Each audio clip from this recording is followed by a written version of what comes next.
Then, punta tayo kagad sa speed test. So, para ma-refresh po yung inyong internet data, airplane mode lang po. Download nyo na lang po si speed test sa Play Store. Available po yan. Okay, sa Play Store. Libre lang po. Ayan, kung makita nyo po ayan, yung download natin ay pumapalo po siya ng 50 pataas. Ayan. Yung ping natin ay nasa 19. So, dapat po yung ping natin or MS, dapat nasa 15 pataas lang po yan. Okay, 15 to 25 MS lang po. Okay, yung download dapat sa 15 pataas din siya. Okay, yung upload naman natin dapat nasa 10 pataas naman po siya. Okay, so kung mas mataas pa dito yung speed test nyo kaysa sa akin, mas maganda po. Kasi depende naman po yan sa area. At kapag kaganyan po yung inyong mga speed test, okay, kayang-kaya nyo na po mag-play ng 12 hours video na naka 1080p. Pwede rin po yan sa mga online games, okay, like Mobile Legends, COC, okay, ROS, o kung ano man po yung nilalaro nyo po na online. Okay, pwede rin po yan sa social media. So, try natin kagad siya mga boss dito sa YouTube. Okay, magpe-play po tayo ng 12 hours video na naka 1280p. Okay, o 12 hours video na naka 1080p, sorry. Ayan, ito yung madalas kong i-play. Ayan, so wait lang natin mga boss. Skip lang natin. Ayan, tapos tatasan natin yung kanyang resolution. Ayan, naka 480p lang siya, gagawin natin siyang 1080p. Ayan, so play natin. Ayan, pass forward. Kung makita nyo naman mga boss, nagpe-play naman kaagad siya. Okay, pero depende pa rin po yan sa area ha. Hello mga boss, welcome back dito sa ating YouTube channel. Kumusta? Salamat nga pala sa walang sawa at patuloy na pagsuporta dito sa ating YouTube channel. Okay, so meron naman tayong update sa inyo mga boss para po sa lahat ng gusto pong mapalakas yung kanilang mga internet signal. Lalo na po sa mga liblib na lugar, at kung alam nyo pong dead spot dyan sa area nyo, pwede po kayong pumunta sa bayan or sa palengke o kung saan man po kayo makakasagap ng maganda-gandang signal. Okay, so ako nga po pala mga boss ay naka token text. Okay, only. Okay, only data sa token text po. Okay po. So punta po tayo kagad sa settings. Yan, papakita ko po sa inyo kung paano yung setup. Yan, mobile networks. Then access point names o yung tinatawag nating APN. So mag-a-add tayo mga boss. So ito yung magiging name natin. Okay, kaya nyo na lang po Ayan, Parsian APN 5G. Yan, kaya nyo na lang po yan APN Parsian APN 5G. Okay po, so 5G po siya, hindi po yan para sa 5G lang. Okay, so 4G lang po yung phone ko, pwede po yan. So 5G po, speed like a 5G po siya. Okay, so sana nagigets nyo, pwede po yan sa 4G or 5G na phone. Okay, so click natin yung okay. Then yung APN yung mga boss, ito po, lagay nyo dyan Parsian.internet. Ayan, click natin yung okay. Then, dito naman sa kanyang username, gayahin nyo na lang po.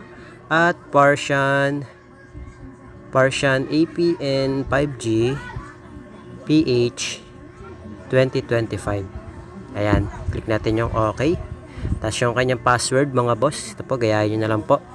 At Parsian APN PH 5G 2025. Sorry, 25. Yan. Ipa-flash ko na lang po sa screen para kita nyo po. Click natin yung okay. Then yung server niya po, ito po ilalagay nyo. www.google.com. Ayan. Ngayon nyo na lang po yan. Nasa screen. Click natin yung okay. Tapos yung kanyang authentication type mga boss. Ito po. PAP. Ayan. Or PAP. Click nyo na lang po yan. Then yung kanyang default password mga boss, o yung kanyang APN type, lagay nyo na lang po dyan, default. Wala po kayong ibang ilalagay or isusulat. Basta nakasetup lang po siya as default. Okay, click natin yung okay. Tapos yung kanyang APN protocol mga boss, ayan, IPv4, IPv6. Click natin yan. Tapos yung kanyang APN roaming protocol, ganun din po, IPv4, IPv6. Click nyo po yan. Then yung kanyang bearer naman mga boss, ayan, naka-unspecified lang po. Bakit po? Para po yan sa mga naka 2G, 3G, 4G LTE at 5G. Okay? So, kung halimbawa kayo po ay naka LTE, pwede naman dalawa po. Okay? LTE at unspecified. Pwede rin naman LTE lang. Okay? Kung naka LTE po kayo. Pero sa atin po kasi, yung tutorial natin, pangkalahatan po siya. Kaya unspecified. Click natin yung okay. Tapos, save na po natin siya mga boss. Ayan. Pag na-save na po natin siya, click na po natin yung ginawa nating APN o yung ginawa nyo po. Ayan. So, ayan na po siya. Ayan na po yung magiging default natin na APN.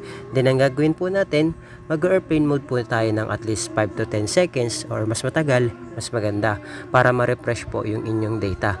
So, kung napapansin nyo po, nakabukas po yung ating hotspot. Okay? Bukas yung mobile data at yung ating mobile hotspot.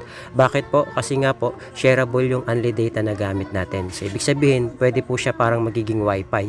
Okay? Nakakonect po sa akin ay 10. Okay? 10 kasi kami ditong sa bahay mga boss. Yan, kaya parang ginawa namin siyang wifi. Okay, then punta tayo kagad sa speed test. So para ma-refresh po yung inyong internet data, airplane mode lang po. Download nyo na lang po si speed test sa Play Store. Available po yan, okay, sa Play Store. Libre lang po. Ayan, kung makita nyo po ayan, yung download natin ay pumapalo po siya ng 50 pataas. Ayan, yung ping natin ay nasa 19. So dapat po yung ping natin or MS dapat nasa 15 pataas lang po yan. Okay, 15 to 25 ms lang po. Okay, yung download dapat sa 15 pataas din siya. Okay, yung upload naman natin dapat nasa 10 pataas naman po siya. Okay, so kung mas mataas pa dito yung speed test nyo kaysa sa akin, mas maganda po. Kasi depende naman po yan sa area. At kapag kaganyan po yung inyong mga speed test, okay, kayang-kaya nyo na po mag-play ng 12 hours video na naka 1080p. Pwede rin po yan sa mga online games, okay, like Mobile Legends, COC, okay, ROS, o kung ano man po yung nilalaro nyo po na online. Okay, pwede rin po yan sa social media. So, try natin kagad siya mga boss dito sa YouTube. Okay, magpe-play po tayo ng 12 hours video na naka 1280p. Okay, o 12 hours video na naka 1080p, sorry. Ayan, ito yung madalas kong i-play. Ayan, so wait lang natin mga boss. Skip lang natin. Ayan, tapos tataasan natin yung kanyang resolution. Ayan, naka 480p lang siya. Gagawin natin siyang 1080p. Ayan, so play natin. Ayan, pass forward. Kung makita nyo naman mga boss, nagpe-play naman kaagad siya. Okay, pero depende pa rin po yan sa area ha. Kasi hindi naman tayo pare-pareho ng signal. Okay, so ayun nga po, sabi ko nga po, pwede po kayong pumunta sa bayan or sa palengke or kung saan man po kayo makasagap ng maganda-gandang signal para matry nyo po itong video tutorial natin. Okay, so yun mga boss, pa-feedback na lang po kung working po sa inyo or hindi itong video tutorial. Marami pa po tayong i-update sa inyo kung paano po kayo mapapalakas yung inyong mga internet signal. Pwede pong i-share itong video natin sa inyo po mga social media account. Okay, kung ano pa po yung mga social media nyo dyan, okay, para makatulong din po, mapanood rin po nila. Okay, kung marami po kayong tanong at kung may mga gusto pa po kayong video tutorial na matututunan, may mga playlist po tayo dyan dito sa video tutorial natin. Okay, tutorial tayo dyan, hanapin nyo na lang po. Okay, explore nyo na lang po dito. So yun lang mga boss, maraming salamat. Pag feedback po kayo kung working po sa inyo or hindi itong ating video tutorial, marami pa po akong i-update sa inyo. Okay, so abang-abang lang po kayo. And salamat po sa mga nag-feedback, okay, ng kanilang mga comments dito sa ating video. Okay, thank you po sa inyo. Salamat po sa suporta niyo mula noon hanggang ngayon mga boss. Salamat po sa inyo. Okay, sa mga nakakilala kay JCPH, ako rin po yun. So, pasensya na po dahil nabago na yung ating content. Kasi nga po, mahirap tayo makapag-upload dun sa isa kaya nawala po yung ating main channel. Okay, so yun mga boss, maraming salamat sa suporta nyo.